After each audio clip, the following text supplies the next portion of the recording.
ষোলকলা পূরণ করলেন, যে জামালপুরের মাদারগঞ্জ উপজেলার জামায়াতের সাবেক আমির আব্দুল ওয়াহিদ কি করেছেন তিনি সেই জায়গায় আসছি। আমরা জানি যে জামায়াতের একজন এমপি তিনি এক কিশোরীকে নিয়ে হোটেলে ধরা খেলেন। পটুয়াখালী সদর উপজেলার একজন যুব জামায়াতের কর্মী তিনি এক বিধবা নারীকে দিনের পর দিন ধর্ষণ করেছেন। 9 বছরের শিশু তার শিক্ষকের কাছে পড়তে গিয়েছিল যে তিনি ইউনিয়ন জামায়াতের রোকন। সেই শিশুকেও যৌন হয়রানির অভিযোগে তাকেও গ্রেপ্তার করা হয়েছে। তো এই আব্দুল ওয়াহিদ তিনি জামালপুরের মাদারগঞ্জ উপজেলার একটি সমিতি করতেন এলাকার লোকজনকে নিয়ে। সেই সমিতির প্রায় 400 কোটি টাকা, একটা দুটো টাকা না, 400 কোটি টাকা আত্মসাৎ।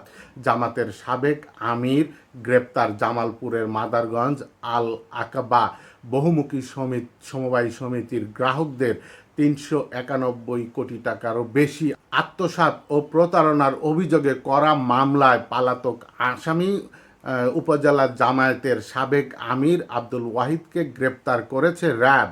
গ্রেপ্তার আব্দুল ওয়াহিদ মাদারগঞ্জ উপজেলার জামায়াতের সাবেক আমির ও আল আকবা বহুমুখী সমবায় সমিতির পরিচালক এবং মিলন বাজার ভাঙাবাড়ি ফাজিল মাদ্রাসার অধ্যক্ষ। একজন শিক্ষক, তার নীতি নৈতিকতা কোথায় গিয়ে দাঁড়িয়েছে এবার একটু চিন্তা করে দেখেন। মামলার এজাহারে উল্লেখ করা হয় আল আকবা সমবায় সমিতিতে গ্রাহকের সংখ্যা প্রায় 12,661 জন। এতে গ্রাহকদের মোট আমানতের পরিমাণ প্রায় 391,57,65,376 টাকা। ওই আমানত আত্মসাৎ করেন সমিতির পরিচালক ও তার সহযোগীরা। ওই মামলাসহ তার বিরুদ্ধে আরও 8টি মামলা রয়েছে এবং সব মামলায় ওয়ারেন্টভুক্ত আসামি। গত 5 মে জামায়াত ইসলাম মাদারগঞ্জ উপজেলার সাবেক এই আমিরকে দল থেকে স্থায়ীভাবে বহিষ্কার করে।